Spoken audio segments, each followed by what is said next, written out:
Hello বন্ধুরা, এই দেখো আমার মেয়ের জন্মদিনের দুপুরে ওর জন্য কিছু স্পেশাল রান্না করেছিলাম, তাই তোমাদের সাথে আজ শেয়ার করলাম।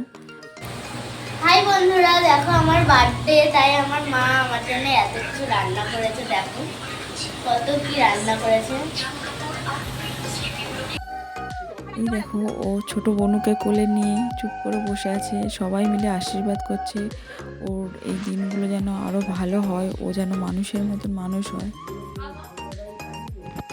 আমার মা আশীর্বাদ করেছে, এখন আমার দিদির ছেলে মানে ওর দাদা আশীর্বাদ করছে, একটু পায়েস খাইয়ে দিচ্ছে এই আনন্দ দুপুরে। এখন আমার বাবা আশীর্বাদ করছে। ওর একটু ভালো লাগছিল না যে বাচ্চাদের সামনে এত কিছু রান্না নিয়ে বসে আছে, কখন খাবে সেটাই ভেবে সবাই একে একে আশীর্বাদ করছে, অনেকক্ষণ ধরে বসে আছে। একটু বিরক্ত লাগছিল, তাও আনন্দও করছিল চুপ করে বসে থেকে। এই ওর বাবা আশীর্বাদ করছে, একে একে সবাই আশীর্বাদ। ওর বাবা পায়েস খাইয়ে দিচ্ছে এখন।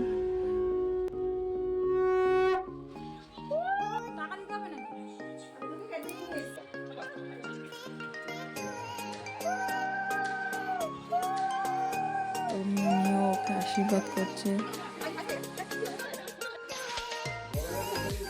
পায়েস খাইয়ে দিল।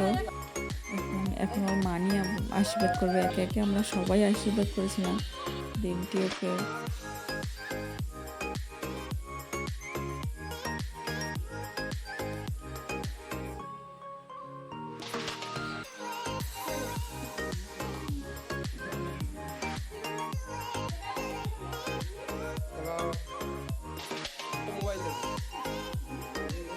এখন আমি পায়েস খাইয়ে দিচ্ছি, এবারে ও লাস্ট আমি। এবার ভাত খেতে ভালো লেগে থাকলে অবশ্যই কমেন্ট করে শেয়ার করে পাশে থাকবে।